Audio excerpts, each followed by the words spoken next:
తమిళనాడులో మనకి ఎలక్షన్స్ వచ్చినప్పుడు మనకి విజయ్ తలపతి మనకి ఈ యొక్క పోరాటంలో ఉన్నాడు. మరి టీవీకే పార్టీకి నేతృత్వంలో ఆయన మరి పార్టీని ఎంతవరకు గెలిపిస్తాడు అనేటటువంటి అంశం పైన, అలాగే ఈరోజు Trisha queen of south India actress ఆమె ఒక ట్వీట్ చేసింది. ఏమని చేసిందంటే, apparently I have quit films, married a rich business man. నేను ఆల్మోస్ట్ ఇంచుమించుగా నేను సినిమాలను వదిలేసినట్టుగా అనిపిస్తుంది. అండ్ ఒక రిచ్ బిజినెస్ మ్యాన్ ని నేను పెళ్లి చేసుకున్నాను. అండ్ ఐఎమ్ రైజింగ్ క్వాడ్రూప్లెట్స్ అంటే ఇద్దరు కలవలు. కవల పిల్లలు అంటే ఇద్దరు కదా, రెండు కలవల పిల్లలు అంటే నలుగురిని నేను పెంచుతున్నాను. Who turned 2 yesterday. నిన్నటికి ఇద్దరు అయిపోయారు. నలుగురు కవల పిల్లలు ఇద్దరు అయిపోయారు. Anything else? ఇంకేమైనా చెప్పాలా? I should add? ఇంకేమైనా కలపాలా? నేను చెప్పాలా? Did we cover today's fiction quota? ఈరోజు మరి ఈ యొక్క ఫిక్షన్ అంటే ఒక చక్కగా ఈ యొక్క ఫిక్షన్ కోట మనకి అయిపోయిందా ఈ రోజుది? అంటే ఫిక్షన్ నవల్ అంటాం కదా, కథనాలు ఇవన్నీ కూడా. సో ఈరోజు ఓకేనా అని సరదాగా కామెంట్ చేసింది. మరి ఇప్పుడు కనుక మనం విజయ దళపతిని మనం తీసుకున్నప్పుడు ఇక్కడ తమిళనాడు ఎలక్షన్ మనం అంచనా వేసేటప్పుడు ఇప్పుడు జ్యోతిష పరంగా ఇవన్నీ కూడా ఏంటంటే సర్వేల రిపోర్ట్లు కాదు, ఇది జ్యోతిష పరంగా మనకి తమిళనాడులో మనకి ఎన్ని ఉన్నాయండి? 230 సీట్లు ఉన్నాయి. 230 సీట్లు ఉంటే మ్యాజిక్ మార్కు 116 రావాలన్నమాట ఎవరికి వచ్చినా సరే. ఇప్పుడు డిఎంకే ప్లస్ అయితే 102 నుంచి 115 వరకు మనకి రావడానికి అవకాశాలు ఉన్నాయని సర్వేలు చెప్తున్నాయి. అలాగే విడివిడిగా జ్యోతిష శాస్త్రం కూడా చెప్తోంది మనం క్యాలిక్యులేషన్ చేసుకున్నప్పుడు. అలాగే ఎన్డీఏకి 107 నుంచి 120 వరకు వస్తాయి. అలాగే టీవీకేకి 5 నుంచి 12 దాకా వస్తాయని, అదర్స్ 1 నుంచి 6 వస్తాయని అంచనాలు వేస్తున్నారు. అయితే ఇక్కడ ఏంటంటే మనకి ఇంతవరకు స్టాలిన్ గెలుస్తాడని అనుకున్నాం. సడన్ గా అప్పుడు తమిళనాడు యొక్క పల్స్ ని చిన్న పిల్లాడిని అడిగినా చెప్తాడు ఏంటంటే 5 సంవత్సరాలు వాళ్ళు డిఎంకేకి ఇస్తే కరుణానిధి ఉన్న సమయం నుంచి కూడా అన్నా డిఎంకేకి ఆ తర్వాత మళ్ళీ ఇంకొక 5 సంవత్సరాలు ఇచ్చేవారు. కరుణానిధి ఎన్ని మంచి పనులు చేసినా, ఎంత డెవలప్మెంట్ చేసినా ఇతన్ని పక్కన పెట్టేవారు, జయలలితకి ఇచ్చేవారు. అలాగే జయలలితకి 5 సంవత్సరాలు ఇచ్చిన తర్వాత మళ్ళీ ఈ యొక్క డిఎంకే పార్టీ కరుణానిధికి ఇచ్చేవారు. ఇది తమిళనాడు యొక్క వాటర్ తీరు అనమాట. సో ఇటువంటి తీరులో గాలి మార్పులు వచ్చి మొన్నటిదాకా డిఎంకే పార్టీ వస్తుందేమో అనుకున్నారు. కాబట్టి ఇప్పుడు స్టాలిన్ కూడా ఒక ద్రవిడియన్ పద్ధతుల్లో శ్రీరామచంద్ర ప్రభుని విమర్శించడం, వాళ్ళ కొడుకు కూడా హిందూ దేవుళ్ళని అవమానించడం, ఇలా రకరకాలుగా జరిగినాయి అనుకోండి అన్ని కూడా. అలాగే ప్రగతి కంటే కూడా, ప్రగతి ఎంత చేసినా కూడా గవర్నమెంట్ మీద ఒక విధమైనటువంటి ఇది వస్తుంది అనమాట. ఆ భావన ఏంటంటే అవర్షన్ భావన వస్తుంది, ప్రభుత్వ వ్యతిరేకత అంటాం దాన్ని. సో అది వచ్చి ఆటోమేటిక్ గా ఇది ఆపోజిట్ పార్టీకి ఫేవర్ అవుతుంది. అది మనకి కూటమికి స్టాలిన్ నేతృత్వంలో ఉన్నటువంటి పాలక డిఎంకేకి ఏకపక్షంగా విజయం వస్తుందనేటటువంటి అంచనాలు ఎంతవరకు ఉన్నాయి అవన్నీ కూడా తలక్రిందలు అయిపోయినాయి ఇప్పుడు. కాబట్టి అందరూ కూడా ఎన్డీఏ వైపు మొగ్గు చూపిస్తున్నారు. సో ఈ యొక్క బీజేపీ పార్టీ, ఈ కూటమి ఏం చేస్తుందంటే చక్కగా ఈ యొక్క టీవీకే పార్టీని విజయ్ని వీళ్ళందరూ కూడా కోయలేషన్ గవర్నమెంట్ వస్తుంది. ఇక్కడ ఎన్డీఏకి 40% ఓట్లు వస్తాయని, అలాగే డిఎంకేకి 38% ఓట్లు వస్తాయని అందరు భావిస్తున్నారు. జ్యోతిష్ పరంగా కరెక్టే.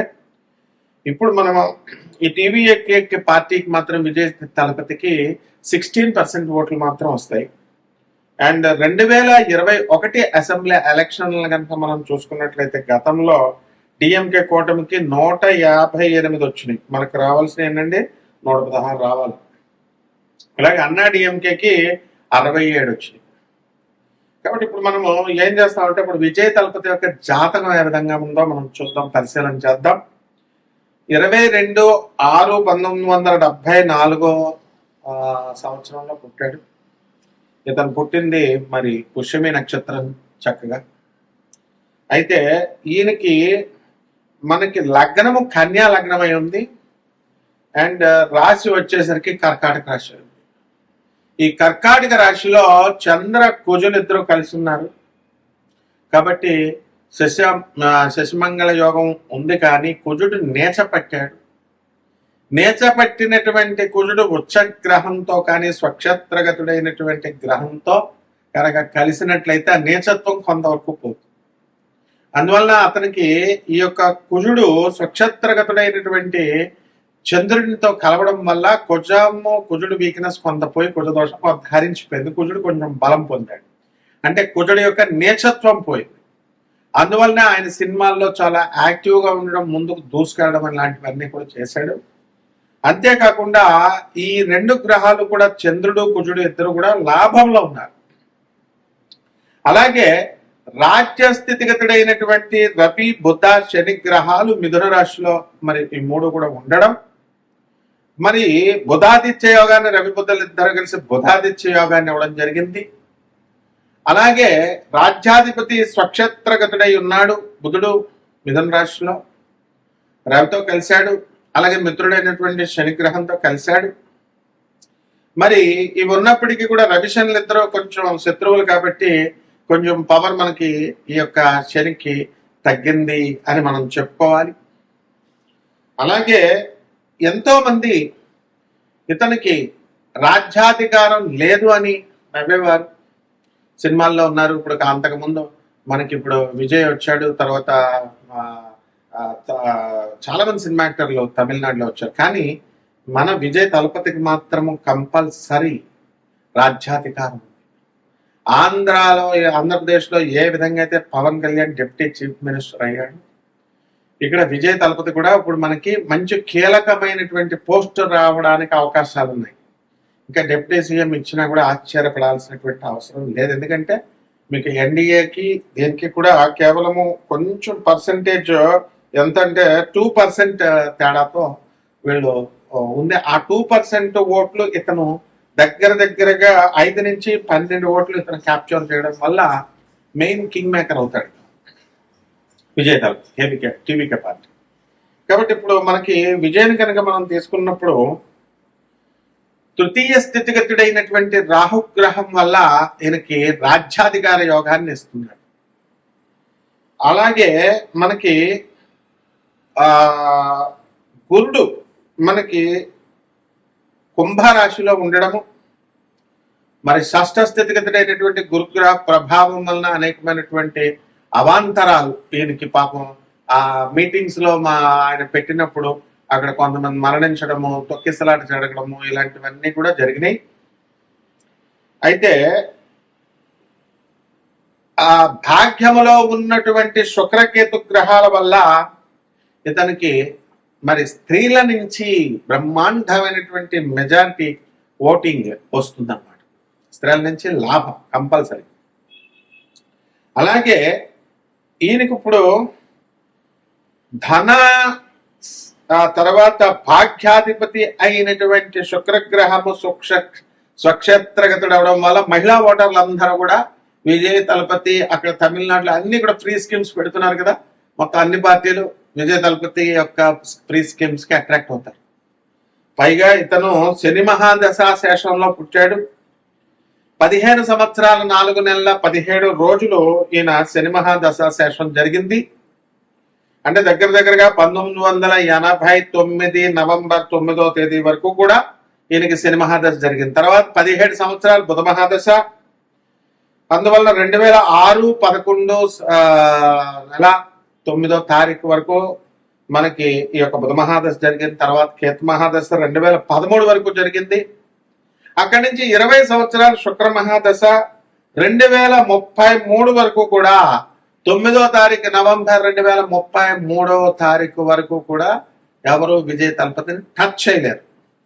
అంటే ఎట్టి పరిస్థితుల్లో ఇతను రాజ్యాధికారాన్ని పొందబోతున్నాడు. కాబట్టి ఇంకా ఏ విధమైనటువంటి డౌట్ లేదు ఇతనికి. ఇతన్ని ఇండైరెక్ట్ ఇన్ఫరెన్స్ ఏంటంటే ఇతని నుంచి మనము ఎన్డీఏ పార్టీ గెలుస్తుంది అని కూడా మనం చెప్పొచ్చు. రాజ్యాధిపతి అయినటువంటి బుధుడు స్వక్షేత్రగతుడై మరి రవిగ్రహంతో కలవడం రాజ్యాధికారాన్ని ఇస్తాడు. అసలు సీఎం అవ్వాల్సిందే కానీ సరిపోలేదు కదా, అక్కడ శని బలహీనమైపోయి.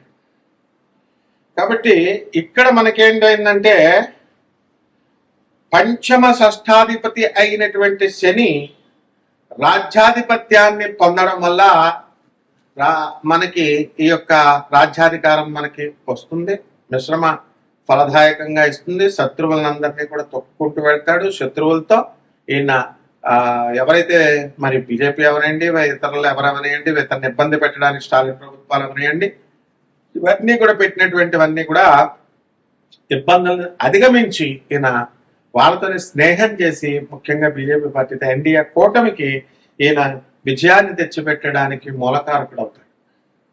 అదేవిధంగా త్రిషా కృష్ణన్, ఈమె మే 4, 1983 సంవత్సరం బుధవారం పుట్టింది. మరి ఈమెకి విజయ్ తలపతిని అడ్డు పెట్టుకొని వీళ్ళిద్దరూ లివింగ్ ఇన్ రిలేషన్ లో ఉన్నారనో అది కలిసి ఉంటున్నారనో, మరి విజయ్ దళపతి విడాకులు తీసుకుంటున్నాడని మరి కోర్టులో ఆమె కేసు ఫైల్ వేయడం ఇవన్నీ మనం చూసాము. కాబట్టి వీళ్ళిద్దరూ కూడా కలిసి ఉంటారా, కలిసి ఉండరా త్రిష ఈ విజయ్ తలపతి అనేటటువంటిది కూడా మనం చర్చించుకోవచ్చు. ఈ యొక్క త్రిషా కృష్ణన్ కనుక మనం తీసుకున్నప్పుడు మకర రాశి అయింది ఆమెది, లగ్నం కర్కాటక లగ్నము, and she is very duty minded woman అన్నమాట. తమిళ్ అండ్ తెలుగు ఫిల్మ్స్ లో ఆమె బ్రహ్మాండమైనటువంటి పేరు ప్రతిష్టలు తెచ్చుకుంది. 1999లో మిస్ చెన్నై పీజియంట్ గా ఆమె ఒక అవార్డు తెచ్చుకుంది. అలాగే క్వీన్ ఆఫ్ సౌత్ ఇండియాగా మనము ఆమెను గుర్తించాము, ప్రజలందరూ కూడా గౌరవించారు. అలాగే 5 ఫిల్మ్ఫేర్ అవార్డ్స్ ఆమెకి వచ్చినాయి. తర్వాత సౌత్ లో అదే విధంగా ఒక తమిళనాడు స్టేట్ ఫిల్మ్ అవార్డు ఒకటి వచ్చింది. అలాగే 8 SIIMA అవార్డ్స్, సినిమా అవార్డ్స్ కూడా వచ్చినాయి. ఇక ఈమె జాతకాన్ని మనం చూసినప్పుడు సప్తమాధిపతి అయినటువంటి శని ఉచ్చస్థితిగతుడై అర్ధాష్టమంలో ఉన్నాడు. అలాగే ఈయన రవి కుజులు ఇద్దరూ కలిసి ఈమెకి మేష రాశిలో బ్రహ్మాండమైనటువంటి కేంద్ర స్థానంలో ఉన్నాడు, రాజ్యాది స్థానంలో ఉన్నాడు. కాబట్టి ఈమె ఖచ్చితంగా విజయ తలపత్తా ఉంటుంది. అంతేకాకుండా భవిష్యత్తులో కూడా ఈమె ప్రభుత్వం నుంచి ఐదర్ డైరెక్ట్లీ ఆర్ ఇండైరెక్ట్లీ ఈమె అధికారాన్ని ఆస్వాదిస్తుంది, ఎంజాయ్ చేస్తుంది, అంటే విజయ తలపత్తా ఉంటుంది. లేదా ఈమెని కూడా భవిష్యత్తులో హోమ్ మినిస్టర్ గా అపాయింట్ చేయడానికి, ఒక మినిస్టర్ గా, ఏదో ఒక మినిస్టర్, ఎమ్మెల్యే, ఎంపీ, ఇది పెద్ద విషయం కాదు. ఇది రవి మంచి ఉచ్చస్థితిగతుడై ఉన్నాడు, కుజుడు కూడా స్వక్షేత్రగతుడై ఉన్నాడు. ఇక్కడ కంపల్సరీ ఆమె అవుతుంది అనమాట, హోమ్ మినిస్టర్ అది ఖచ్చితంగా తీరుతుంది. అదేవిధంగా లాభంలో ఉన్నటువంటి బుధగ్రహ ప్రభావం వలన మనకి ఈమెకి వ్యాపార సామ్రాజ్యాన్ని విస్తరింపజేస్తుంది. బుద్ధిబలం చాలా ఎక్కువ ఈమెకి. ఇప్పుడు ఈ ఎలక్షన్ లోనే హోమ్ మినిస్టర్ అయిపోవాలని లేదు, భవిష్యత్తులో కంపల్సరీ ఆమె. ఇప్పుడు హేమమాలిని అవ్వలేదా, మనం చూస్తుండే జయప్రద గారు అవ్వలేదా, మా ఊరు జయప్రద. మరి చిన్నప్పటి నుంచి మేము అక్క అంటూ జయప్రద గారి వెళ్తారంటే దగ్గరికి వెళ్ళేవాళ్ళం మేమంతా కూడా. కాబట్టి ఎంతో మంది మనం సినిమా యాక్టర్స్, విజయశాంతి గారిని చూసాం, అందరు కూడా రాజకీయాల్లో మరి రాణించినటువంటి వాళ్ళు. ఈమె కూడా రాజకీయాల్లో రాణించేటటువంటి అవకాశాలు 100% ఉన్నాయి. ఇకపోతే ఈమెకి గురుడు పంచమ స్థితిగతుడై ఉన్నాడు, మంచి శుభాలను కలగజేస్తాడు. అలాగే చక్కగా ఈమెకి షష్ఠ స్థితిగతుడైనటువంటి కేతుగ్రహ ప్రభావం వలన మంచి తెలివితేటలు, ఆ తర్వాత ఈ యొక్క విదేశాలకు సంబంధించినటువంటి ప్రయాణాలు, వ్యాపారాలు ఇవన్నీ కూడా కలిసి వస్తాయి. అందువలన విదేశీ ఎక్స్పోర్ట్స్, ఇంపోర్ట్స్ బిజినెస్ లో కూడా ఈమె సినిమా ఇండస్ట్రీలో కూడా బ్రహ్మాండంగా టాప్ పొజిషన్ కి వెళ్తుంది. అలాగే ఈ యొక్క శుక్రుడు మనకి వ్యయంలో ఉండడము, రాహులు ఇద్దరు కలిసి ఉండడము, అందువలన ఈమె కొన్ని 100 కోట్ల రూపాయల ఆస్తిని ఈమె సంపాదించడము. మరి ఈమెతో ఈ యొక్క త్రిషాకృష్ణన్ మరి ఈ యొక్క విజయ్ తలపతితో కంపల్సరీ విడిపోకుండా లాస్ట్ వరకు కూడా వీళ్ళు పెళ్లి చేసుకుని ఉంటారు. ఇప్పుడు ఈ కాలంలో పెళ్లిళ్ళు అనేటటువంటి లివింగ్ ఇన్ రిలేషన్ వచ్చినాయి. ఇప్పుడు నరేష్ గారు చూసాం మనం, ఆయన చేసుకోలేదా ఆమెని. కాబట్టి హీరో కృష్ణ విజయ నిర్మల్ గారు అబ్బాయి చేసుకున్నాడు కదా. అలా ఇది ఈ విషయంలో విజయ తలపతికి మరి కన్యా లగ్నం అవడం వల్ల మనకి సప్తమాధిపతి అయినటువంటి గురుడు షష్ఠ స్థితిగతుడై ఉన్నాడు కాబట్టి అతనికి భార్యతో డైవర్స్ అవ్వడం. అలాగే ఆ యొక్క గురుడు షష్ఠ స్థితిగతుడై ఆ శని రవి బుధులతో కలిసి ఉండడం ద్వారా రెండవ వివాహం దశతో అవ్వడం అనేటటువంటిది జరుగుతుంది. వీళ్ళకి ఒక మంచి సంతానం కూడా కలుగుతుంది. ఇది అందువలన ఇవన్నీ కూడా లేటర్ ఆన్ జరగబోయేటటువంటి ఇన్సిడెంట్స్ ఇవి. బ్రహ్మాండంగా వీళ్ళు అంటే వీళ్ళకి ప్రజలకి అందరికీ కూడా పాపం ఈరోజు ట్వీట్ మామూలుగా ఇన్స్టాగ్రామ్ లో ఒక పోస్ట్ చేసినప్పటికీ కూడా సరదాగా చేసింది ఆమె, ఎందుకంటే చదువుకుంది కాబట్టి. మరి తమిళనాడులో సెన్స్ ఆఫ్ హ్యూమర్ ఎక్కువ అండ్ వెరీ ఇంటలెక్చువల్ గా ఆమె ట్వీట్ చేసింది. అప్పరెంట్లీ I have quit films. Apparently, I have quit films. Married a rich businessman, and I am raising quadruplets who turned 2 yesterday. Anything else I should add? Or did we cover today's fiction quota and clear గా చెప్పింది. కాబట్టి కాబోయేటటువంటి మంత్రి అవుతుంది. ఒక హేమమాలినిలా, ఒక డింపుల్లా, ఒక విజయశాంతి గారిలా, ఒక cinema actors ఎంతమంది అవ్వలేదండి lady film stars. So she will become కుజుడు స్వక్షేత్రగతుడై రవి ఉచ్చస్థితిగతుడై ఉన్నాడు కాబట్టి హోమ్ మినిస్టర్ అయి తీరుతుంది. ఇప్పుడు ఈ ఎలక్షన్ కాదు, తర్వాత అయినా వీళ్ళ రిలేషన్ కంటిన్యూ అవుతుంది. అండ్ డెఫినెట్ గా ఇప్పుడు ఉన్నటువంటి ప్రజెంట్ పొజిషన్ లో మంచి మంత్రి స్థానాన్ని మన విజయ తలపతి పొందడం ఖాయం. ఇది బ్రహ్మాండంగా మనందరికి కూడా ఒక శుభ పరిణామం కూడా. శుభమస్తు.